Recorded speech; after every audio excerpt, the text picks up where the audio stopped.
Lorsque le peuple juif est sorti d'Égypte, à la suite, Dieu a fait l'ouverture de la mer Rouge. Lorsque Mashiach va venir, le prophète dit Vehechim Hashem et leshon yam Mitzrayim, que Hashem va faire sécher la mer égyptienne. De quelle mer s'agit-il?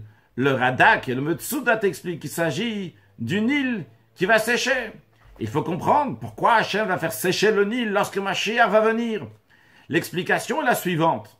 Dans la paracha de Bereshit, lorsque Dieu a créé le monde, il y a écrit Vena yotzem Eden lashkot et Hagan, qu'il y a un ruisseau qui sort du Eden pour arroser le jardin. Et il y a écrit que de là-bas, ça devient Misham Pared. Là-bas, il se divise Ve'ayal Arba Rashim et devient 4 ruisseaux. Shema Echad Pishon. Le premier s'appelle Pishon. Et comme le commentaire de Rashi explique, ce Pishon, c'est lequel? C'est le Nil égyptien.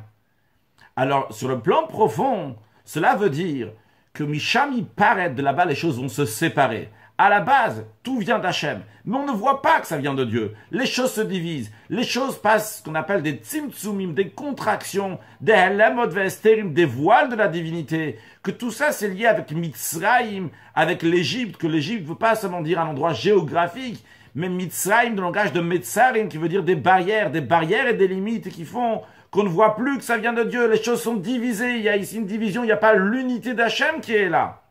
Lorsque Mashiach va venir, eh bien, Hachem Vehechim, Dieu va faire sécher le Shon Yam Mitzrayim, le Nil, donc qui représente, ou Misham Paret, qui commence le début, donc la division dans laquelle on ne voit plus la divinité. Pourquoi? Parce que lorsque Mashiach va venir, Veniglag Vod Hachem, l'honneur de Dieu va se révéler, Vera ou Kol Basayad, tout le monde va voir, qui pille Hachem Diber, c'est la parole de Dieu qui fait tout. On va voir l'unité dans ce monde, qui est exactement le contraire de le Shon Yam Mitzrayim, de cette mer égyptienne, donc qui est le Nil, qui représente le pirou de la division. Au contraire, il y aura l'unité, évidemment, dans le dernier instant de l'exil, à chacun de nous renforcer, aussi bien dans l'union avec les autres autour de nous, et aussi bien dans l'unité de Dieu, et faire sa volonté pour amener Mashiach now.